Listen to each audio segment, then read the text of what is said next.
right, welcome back. This is the TV47 Breakfast Show. Myself, Corazon Stefan, and Emmanuel Terrera, ready to inform you what's happening in the world through the eye of the people. But Ben Osiha, we can see you. Wababadogo Riverside, na amsha bibi yangu Eva Nyakwar Nyambok, mama yangu Selina Oisiha Samuel Nyakwarolwen, and Celine Stevie Lee. Lucy Wamboi Moro anasema good morning, watching from Kikuyu town. Ibrahim Bwana, karibu sana tena. I'm not being racist, but are black people affected by the virus? Just curious. Terrera, I know this conversation is a conversation worth having.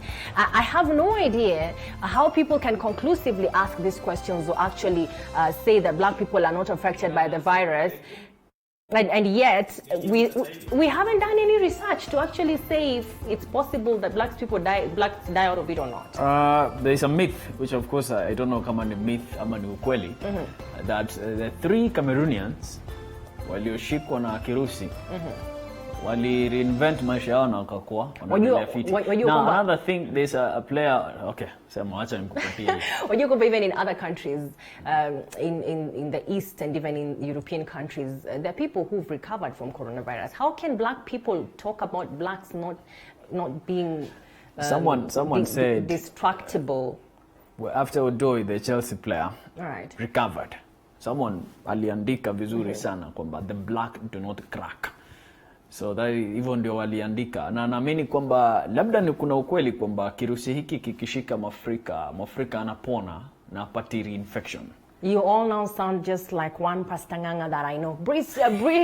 Beatrice Ngenia says good morning kwa Joanna Shi, Kigwa Mamtaraji, Kefa Kinyozi, Anne Mwari wa Karaoke, Eric Bakita wa Naivasha, Kabete Njuge, Kamau Kanyi Sokohuru, Ingitash Shiro wa Naivas Kubwa Supermarket. Najua kwamba you're still waking people up. I know it's 7:20 almost, but yes, tell those who you care about to wake up and to be careful. Tell us who that person is and we'll be able to read it here. Can you remember KBC kitambo kulikuwa na kitu naitwa yours for the asking?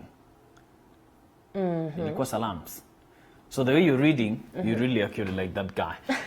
Alikuwa nasoma sana vile salamu zinaingia, lakini Corazon naomba kunyang'anya ni kwende moja kwa moja katika gazeti la The People Daily.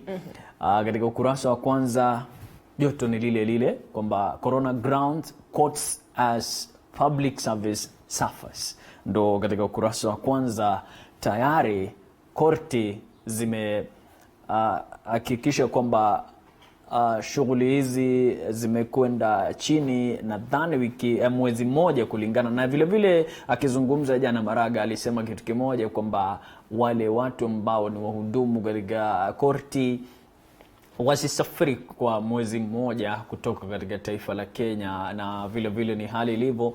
Tuangalie katika ukurasa wa pili vile ni kupatia taswira kamili kuhusiana na swala hilo ambalo lipo katika gazeti hili la The People Daily. Partial lockdown as public offices scale down operations.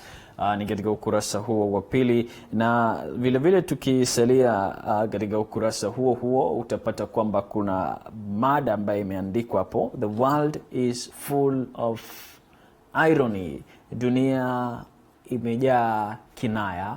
Ni unapata mwenyewe, unaweza jisomea vile katika ukurasa huo na katika ukurasa ufuatao. Mpenzi mtazamaji, hii ndo unafaa tuangalie tena. Parliament Speaker to give direction on House recess. Leo ataamua kama bunge litaendelea, lakini tayari Uasin Gishu na vile Nandi, mabunge hayo tayari yamejiondoa kusubiri serikali maamuzi yake yatakuwa vipi. Na vile katika ukurasa huo court operations grind to a halt as Maraga directive takes effect. Ndio hiyo hali ilivyo. Na naamini kwamba sasa ile bidhaa ya kueua ama kusanitize ndio iko high demand for detergents exceed supply. Ndo utaelewa kwamba bei ya kununua bidhaa ya kueua ama kusanitize mkono ndo iko juu zaidi, mpenzi mtazamaji. Na vile tuangalie katika ukurasa ufuatao. Italy reports 368 that's global case rise. Ni swala la kusikitisha kweli kwamba katika Italia kuna ripoti ya vifo 368 tayari vimeripotiwa. Katika ukurasa wa 6 utajisomea, katika ukurasa wa 8 na vile vile 9, don't carry students with other passengers, PSV operators told. Mpenzi mtazamaji, unakumbuka kwamba katika taifa la Kenya sasa hivi shule zimefungwa, na kufungwa kwa shule hizi ndio wanaambiwa kwamba beba wanafunzi peke yao, kwa sababu ndo wako tunasema hivi kwa Kiingereza vulnerable, wapatie nafasi ya kusafiri salama bila kuwepo na abiria mwingine katika gari hilo, kumaanisha kwamba kama ni tayari imewekwa kama amri, yule mtu ambaye anahudumu kama mwendesha wa magari ya umma, tafadhali zingatia hayo. Na vile vile ndo hii sasa taswira ambayo inaletwa katika ukurasa huo wa 9, lessons from China on control of deadly virus. Ukitaka kusoma sana kuhusiana na mambo hayo ambayo yupo katika ukurasa huu wa 8 na 9 kuhusiana na jinsi unajifunza kutokana na kirusi hiki ambacho chimbuko lake ni katika maeneo ya Uchina. Ndio utajisomea sana katika ukurasa huo, na vile vile katika ukurasa wa 12, 13, parents, tutors grapple with school closure.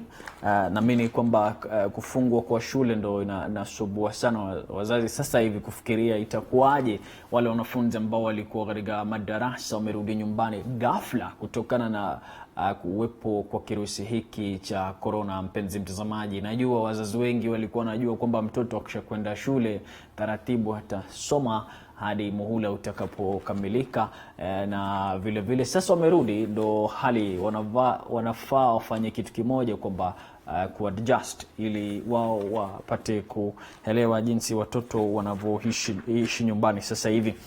Disinfect vehicles at each trips and CS styles operators. Inamaanisha kwamba kama unasafiri kutumia gari lolote lile, ukifika hatma ama mwisho wa gari lako, hakikisha kwamba eua ama kuhakikisha kwamba vile virusi havipo tena katika gari lenyewe.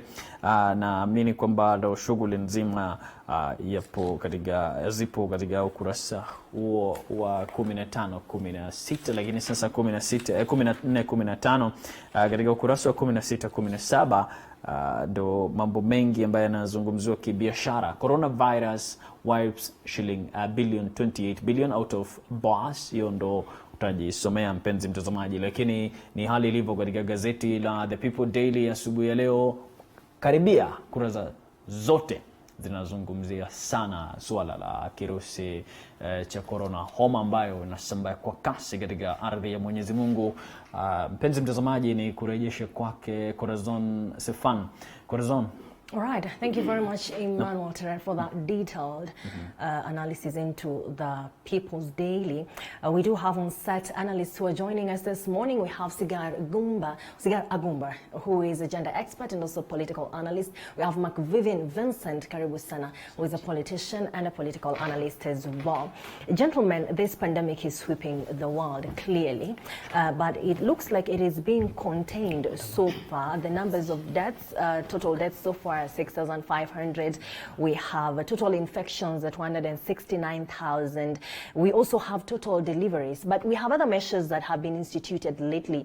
For instance, we had Safaricom now increasing the daily limit of transaction to 150,000. Fee has been scrapped off, and other measures also, like what was done in Kakamega, where now they are encouraged to bury their dead faster. We have other measures taken in the coastal region, for instance, that bars and restaurants should be closed down. How far are we? How well are we handling this situation from where you said, Sigar? I feel it was like a rushed decision as per the feeling of the common people. But again, in the realm of the government, discussion or decision, it was the right kind of mechanism to make. But already you find that right now a number of people were not prepared that it could come this far. So you found that some were at home, some financially, a number of them are not so that capable and able to manage the circumstances as they are. But already the government departments, including devolved system through the governors, have already issued their own county inclined mechanisms, not in tandem with the national government, not directly affecting the national. Like now you see, for example, in Kakamega, the burials are done a bit faster. That's also against even the cultural beliefs and maybe a number of way of doing things in those kind of areas. So there's a way it affects people's normal way of living, but again, it's the best way so far. You can find that now Mombasa, if you say that now clubs are closed, that is a better mechanism. But now people at the ferry were also saying that you look at this, we have overcrowded in this area. Is it that this thing is relatively being implemented, or it's something that can cater for the interests of everyone? The ferry situation, for instance, if you were in a decision-making position and you had to handle that, what would you do? Because people still have to cross to the other end. The only way or means to cross to the other end is through the ferry. The ferry is known to carry masses as it does, and as it's still doing. What would you institute as a solution? You know, currently there are some immediate mitigative measures that can be done, and already the county government did so by putting the sanitizers all over the place. But again, people should also be encouraged to wear the mask, because no one there is having such. But the places of overcrowded and they are congested. Anyone is highly susceptible to any kind of infection, should it, because that is close body contact. Again, apparently the medical experts are saying you cannot put on the mask unless you're infected. That it puts you in some kind of danger, and the particular type of mask that should be worn or that is safe is rare and costly. It is already for a number of people, but you know, sometimes it reaches a time when you can only do what is possible as a government or as an authority. You can only do what is possible by just reducing, but maybe not reducing the possibility of such kind of infection. Because right now, even people who are there, even if someone had gone to another place, and maybe you never know whether some people who are already in the country, that before the screening kind of maybe measures were put at the airport, already some had come in. So I can say already the process is a bit applicable and progressive in a manner that it's done, but I also am a bit cautious and repeat this fact that the government ought not to have allowed the China plane to land in our country by then, and you could see the guy was arrested and a number of things are going on. By then we were still on a capitalistic kind of perspective in terms of economic growth, but now we can now agree. The explanation that has been in that defense is that the virus would have come in through any other way. It didn't have to be from China. But you know, we are looking at the source. When you are mitigating anything, first you look at the source. You curb and you cut. So while doing so, as you are moving forward, you cannot just go anyhow, because even right now, if they are talking about any other areas, there are even possible areas that they don't understand, but they're dealing with China as a source. So being that the China as a source, and this thing was sporadically moving across nations, why is it that they still allowed, while other countries had even put sanctions on the plane, on the flight, to get into their countries? But already you see, after that immediately, now is then we realize this kind of cases, because a number of people come into contact with these people through Dubai and any other places. Right. Vivian, from where you sit, how well are we doing in terms of handling the coronavirus pandemic as a country?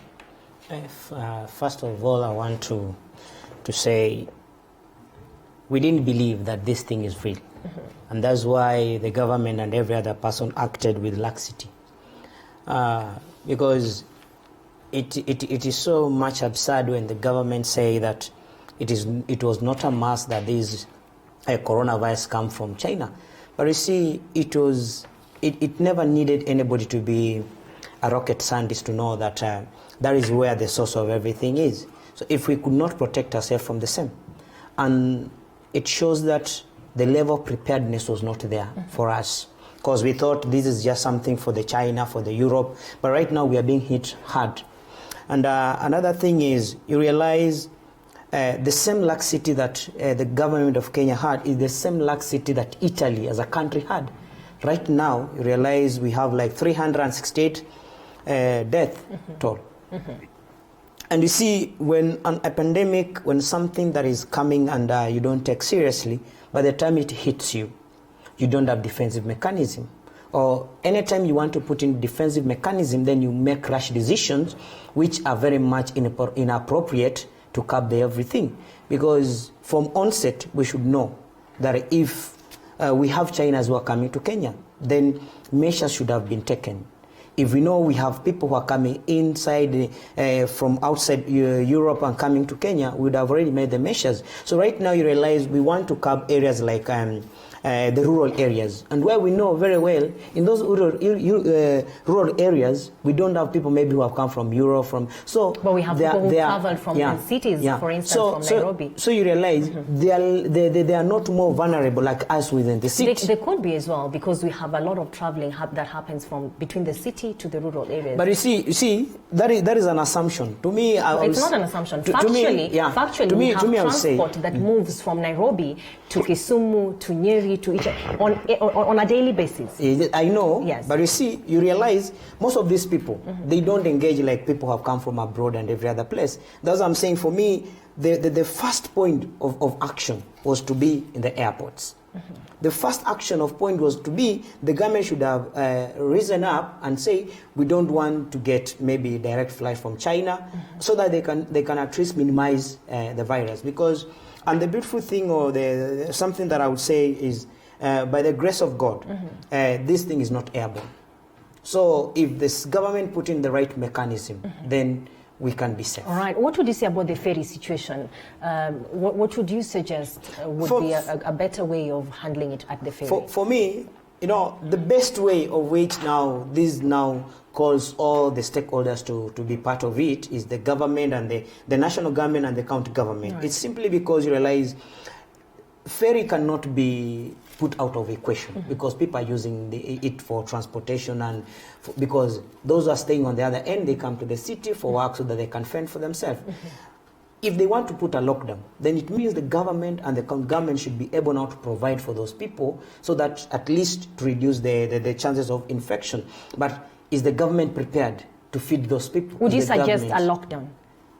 That would be the best way, but this should come in when the government itself is ready to fend for these people, is ready to feed them, provide for them. And yesterday I was seeing an article, a joke, that they are saying now the government has ordered the landowner to ask rent for the next 90 days until these issues. So you realize, if you tell me not to go, a lockdown is good, but will the landlord still come for the rent? Will you provide for their food? So you see, those are some of the challenges that we are being faced right now.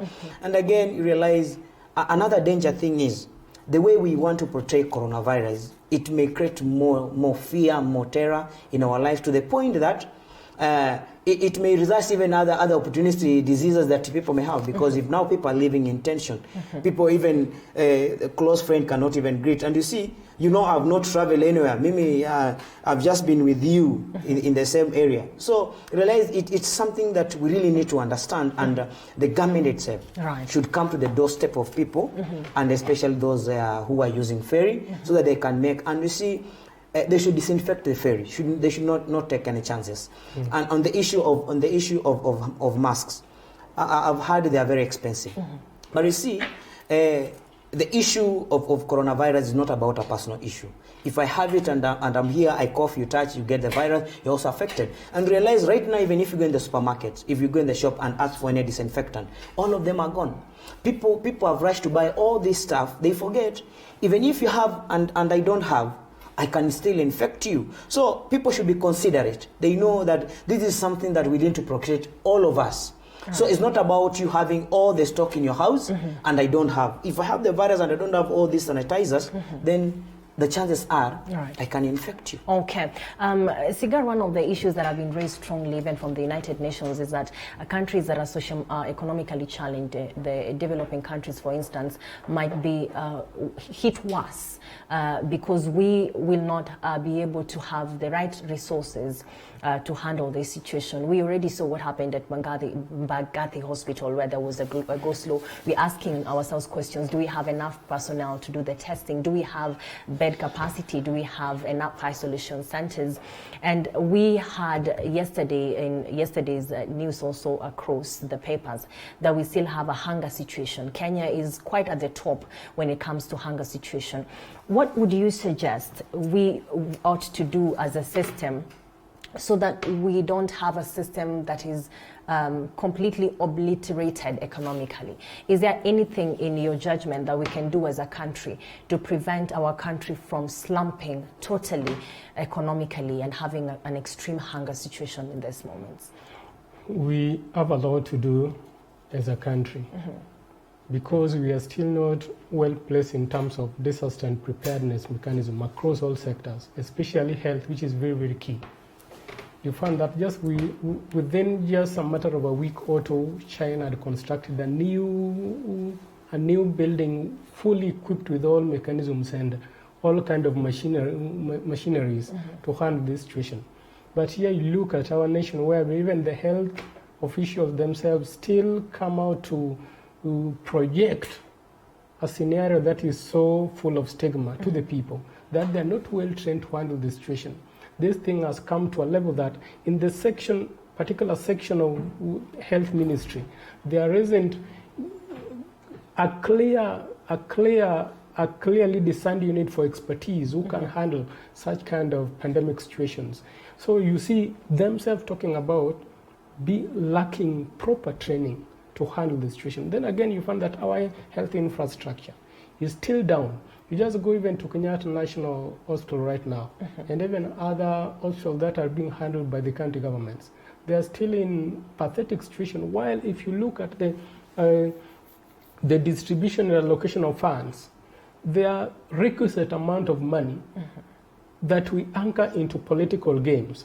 That if you don't do this, we cannot release this money. I can only project a request to the government that if you look at the sustainability aspect of this nation in terms of generations to come and the right to life by every citizen, so that we don't synchronize any system of governance on individuals, but the plight of Kenyans.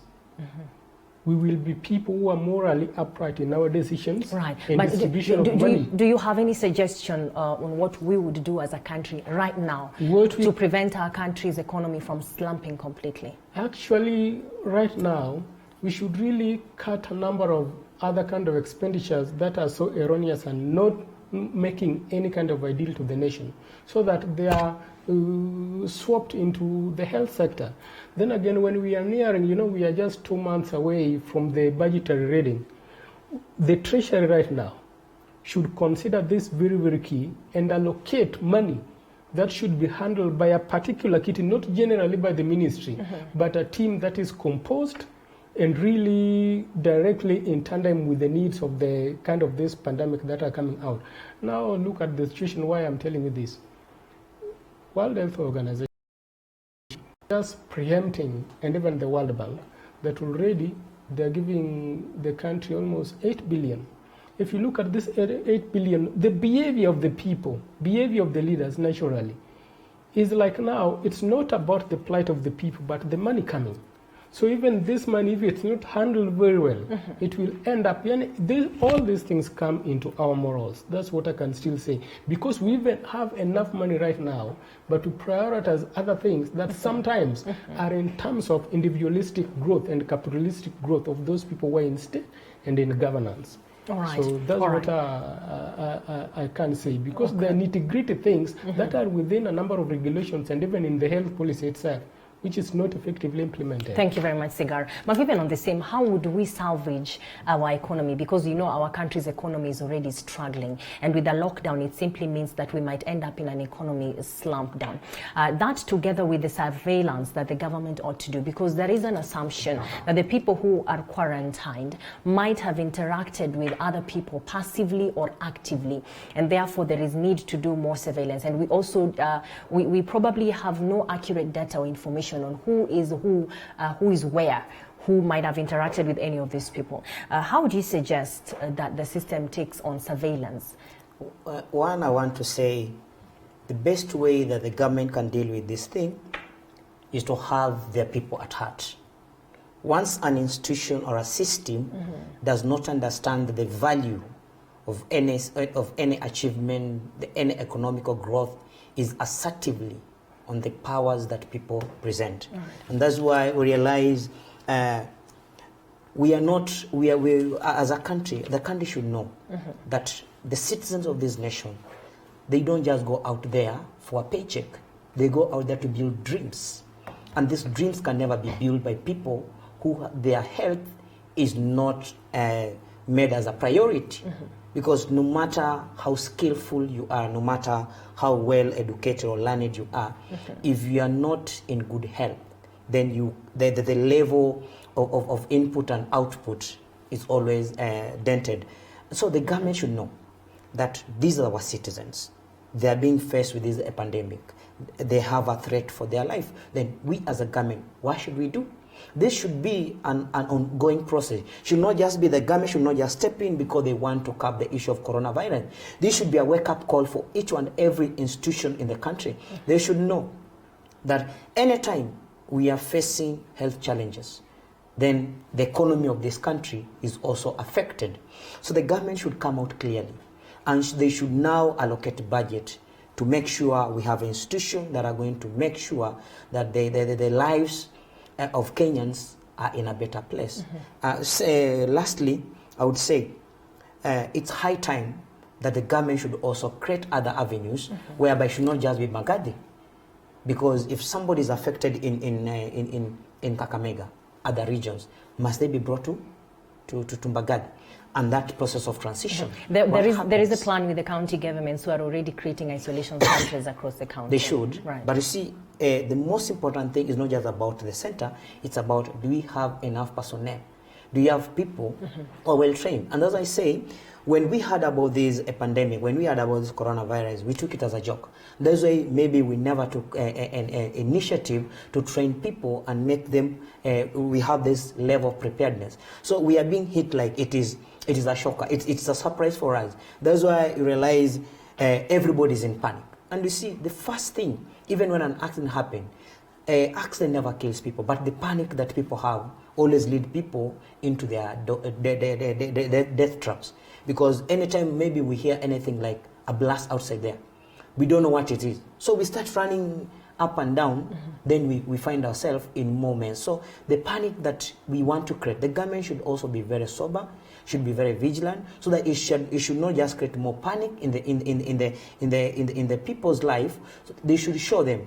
They should show they have confidence and they have every mechanism to cover the coronavirus. All but right. if the government is trying to prove that they can also surrender everything, then it also denters the way we stand as a Kenya. It's also denters the way we stand as families, so because we must have that assurance that our government is on the forefront, our government has the capacity, has the power to curb this coronavirus. And another conversation cigar that is rising, and I don't know how important it is in this moment, is that the deputy president has not been seen in any of the press, the meetings to address the coronavirus pandemic. Neither was he seen in the first or the second.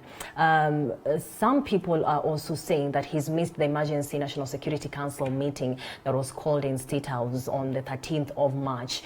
Questions forwarded to his team say that we probably as a country shouldn't ask if he missed, we should ask if he was invited. How important is the question of where the DP is and the apparent rift between him and the president in this moment? I think that's very critically important because everything depends on the nature and the criteria we're executing the government functions. If we are a government and we have a discord amongst and within ourselves, then it becomes very illogical for us to execute properly in tandem with the needs and priorities of the people. The government, the president and deputy president were elected together. So these people should work together as the head of state and principal assistant. That there are other mechanisms. And besides that, there are also professionals in different areas because even the deputy is so much into agriculture. So there is a way these diverse experiences are brought together to form the decision-making process so that they move and make effective decisions in regards to an issue. All right. If there is a discord in this nation, already that alone bars him from going there. And you might not understand the undertones, but publicly, as the political gimmicks are being orchestrated in the public, we do understand as a people that these people are not together. And when they are not together, there is a perception that things or issues that call on public and very critical public attention, sometimes we will view them politically. All right. Now he did not go there. He didn't go because maybe he wasn't invited. And maybe even before, they have not been talking for a while. You could even find that maybe some functions, maybe the deputy president could just crash just to show an appearance, not to shame to shame his office and everything. But now maybe it has reached a time and a point that these people can't work together.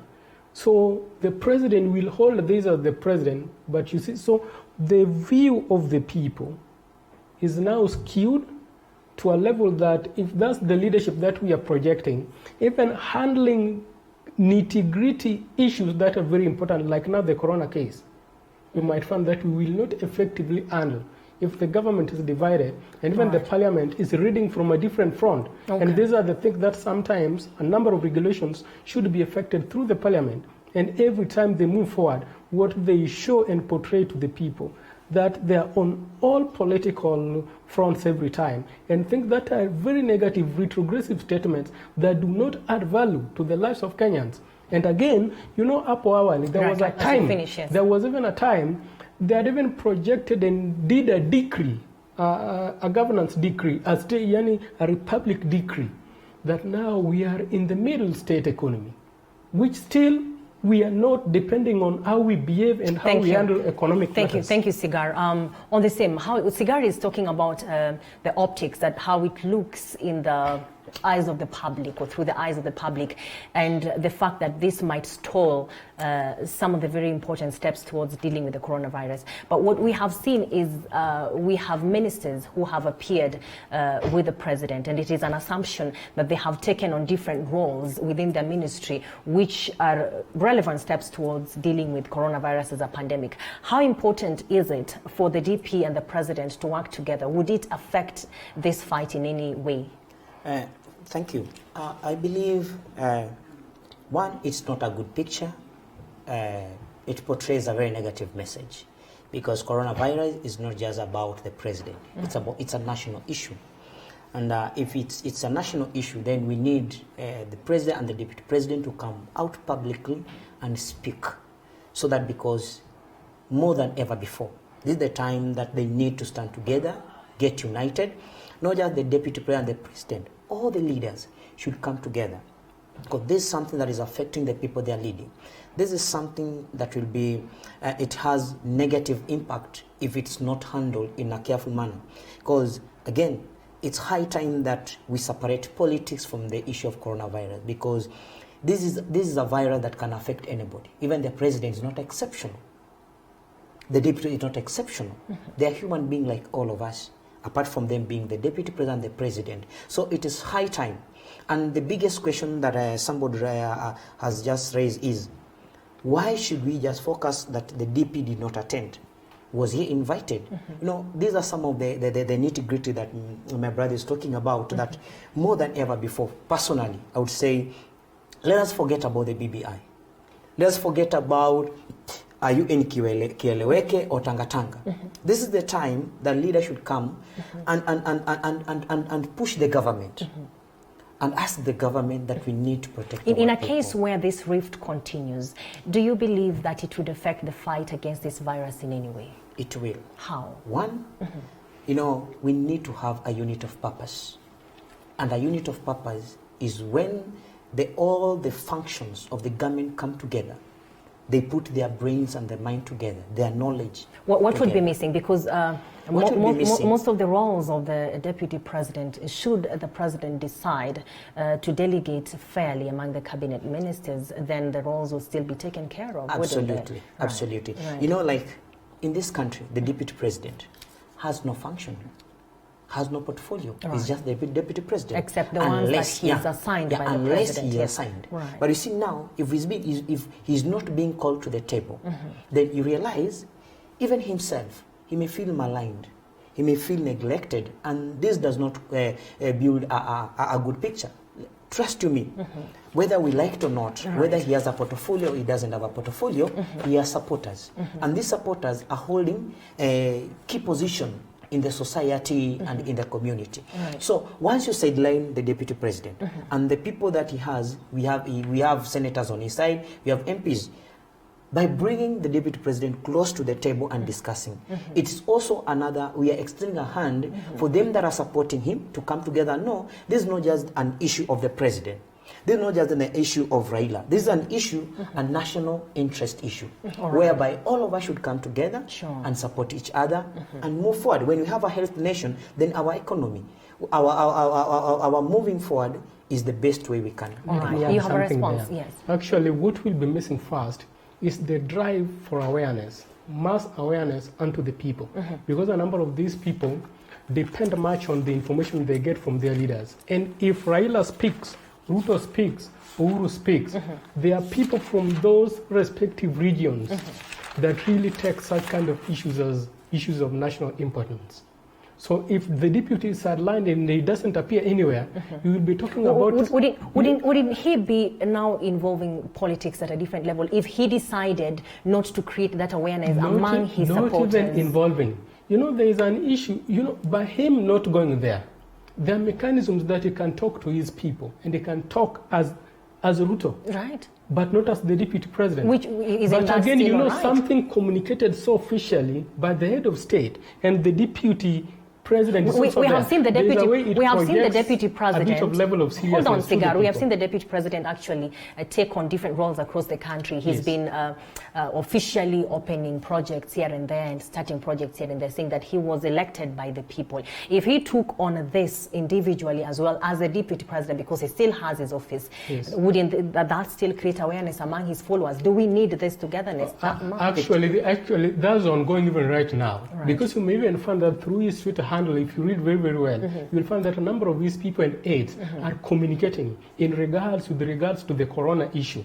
But when he's not part of the official functions communicating government issues, there's a level, such kind of information within the realm of his backyard.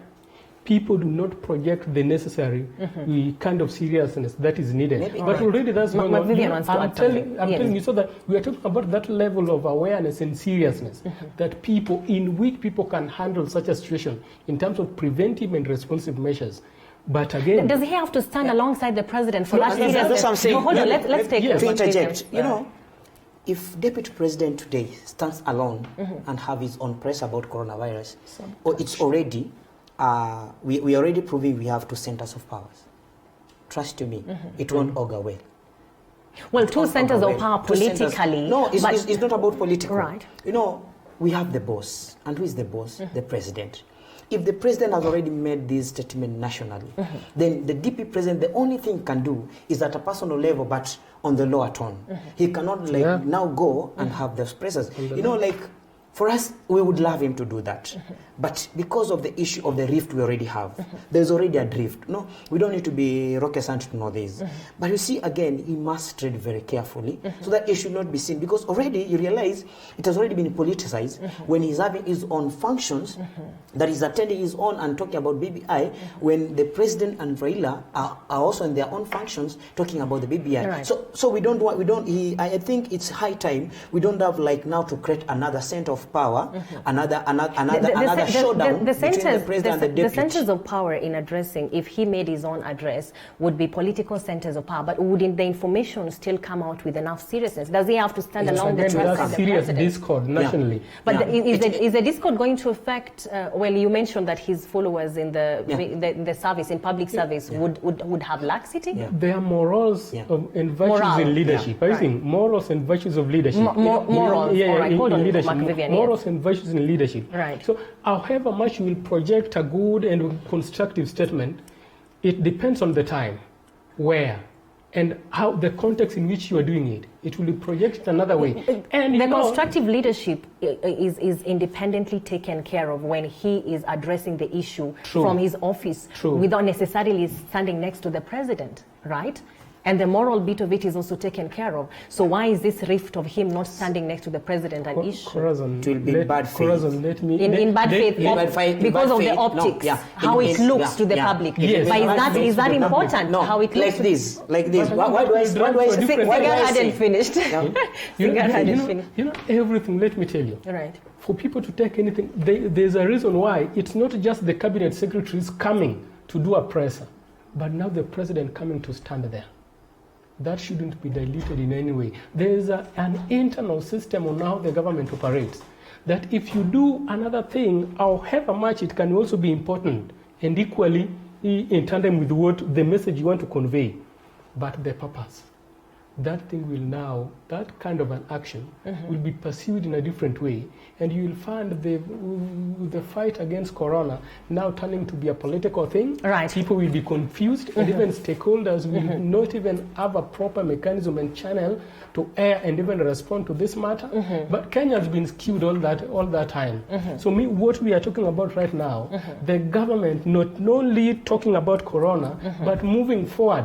They should just really adhere to the tenets of the Constitution. Because even how they behave, how leaders behave right now, including the president moving downwards, even the deputy president, they are projecting a bad light to the people, Sure, thank you. to the economy. And it affects everything, how they handle even important matters. Thank you, Sigar. What Yes. again? Why did I say bad faith? You realize...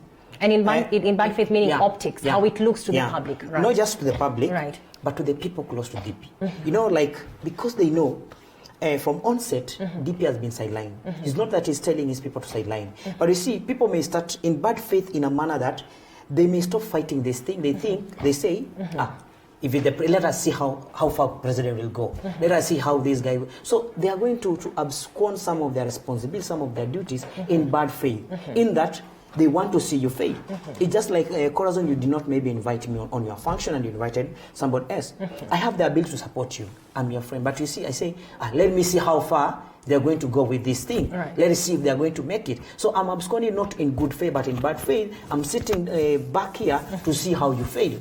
So people should be called to the table. But would anyone allow that to happen? I mean, morally, because it's not. Also, but see, we are talking Sigar about is talking about morals and constructive leadership. About ideal. Would anyone stand right now in this moment because of political drifts and see another person fail in the handling of coronavirus? I'm a politician. In the face of a pandemic, I'm a politician, and I'll tell you. Right. You know, like when we come to moral, moral goes beyond politics. Moral goes beyond just me because it's all about humanity. Sure. But when it comes to politics, people may want to sabotage you. You fail so that their person is branded a winner. What would be of a politician who wants to sabotage any system in the face of dealing with a pandemic such as this? They are there. Because they, That's the nature of our society. Let me tell you, like for us, we are looking forward, whereby we need to curb this coronavirus. But somebody is looking, let this person fail, so that in 2022 we may have something to hit him with. That is ironical. It's very ironical. But you see, these are the things that we really need to accept. That these are the things that are happening. So let them, all of them, be called on the table. Let them talk to us. Thank you, Mark Vivian. Sigar, why are we talking about 2022 politics sabotaging a leadership in the face of a pandemic like this one, just because of a political rift? Why can't these centers of power just constructively and independently take on this virus? Then later on, we talk about which rift lies where. There's a way we project our views as independent people, independent citizens. But there's a way leaders, as per the way the society has brought and constructed us to believe and maneuver our leadership games through effective arms of government that should be responding to the needs of the people. Right. We are still backward. And that's why I'm telling you, openly speaking, and as an example, right. This issue of coronavirus, now we say COVID-19, help people understand it that way, was announced way back, 1 month, 2 months ago in this country, but it's something whose evolution started very, very actively late last year. But now, the way you could see the government behave, you could see leaders behave, while the social media all over, Kenyans were really expressing fear and even stigma that why isn't the government, you see, why can't the government operate and handle this issue before it reaches our nation? That is very, very, very critical. At the same time, already they had intelligence information because the government is very thorough on intelligence. That already it's affecting one of the big economies globally, that is China. Still, already you could see America had started doing something, but already they are not projected it publicly. The government of Kenya, that is highly affected by even the direct and frequent flights from China, let the Chinese people came in, even the China plane, with a number of people before even, without even screening. Are you associating that with the rift? Are you associating that with the rift? You know, because no, the rift is there. Right. I'm telling you the priority of leaders, our leaders, their priority.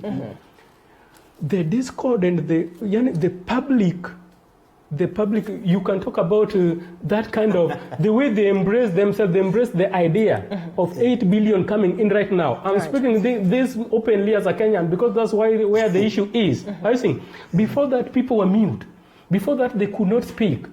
And I would like also to tell the government. Yeah, thank you. To tell the government and any stakeholder that let us be open and factual with facts the way they are. Thank you so much, Not Sigar. that Thank you. When we want to justify something, Sigar, your time we is say up. things that are sometimes outside the box. We project something that is not necessarily true to the common people for us to justify something that we want to get. Thank you, Sigar. Thank you, Sigar. That should be very, very open. Asante sana. Kenya has to grow. Sigar, thank you very much. Thank you very much. Grow. That is Sigar Agumba and Macvivian Vincent. Asante sana, gentlemen, for coming. Please spread the word outside there that people should keep safe. And it doesn't matter. It doesn't matter what our government did, right or wrong. I don't think it really matters where the split is at individual level. We should all take the responsibility of being responsible individually. MC Kadida Peter says he is locked. Ibrahim says it is a fact. I've been turning up like a bird. Okay. All right. Thank you very much, Ibrahim. Loud and clear. Do remember that you have a chance to interact with the doctor. Dr. Brenda Obonyo is already around. She'll be coming into the studio in just a few minutes. You do have a chance to ask questions because now we have an expert who can actually separate the facts from the myths. Different myths have been thrown around, and Terere and I were talking earlier on about such myths as drinking hot water makes a difference, bathing using hot water makes a difference. How effective is washing your hands using soap and water against using a hand sanitizer, which is, has different concentrations of alcohol? And the most important conversation this morning is management, because we have talked about preventing infection. But what happens in the moment that now there is an infection? Are we prepared for that? What would be the best way to manage that anxiety and manage yourself so that you can actually go through it? Dr. Brenda Obonyo is already around. She'll be joining us shortly. Don't go too far. The hashtag is TV47 Breakfast, hashtag TV47 Breakfast on Twitter and on Facebook. And do also send us messages to 22047. I'll be reading them here for Dr. Brenda Obonyo to take on your questions. You have a chance and an opportunity also to call in live. My name is Corazon Safani. Manuel Terrat will be coming thereafter. Don't go too far.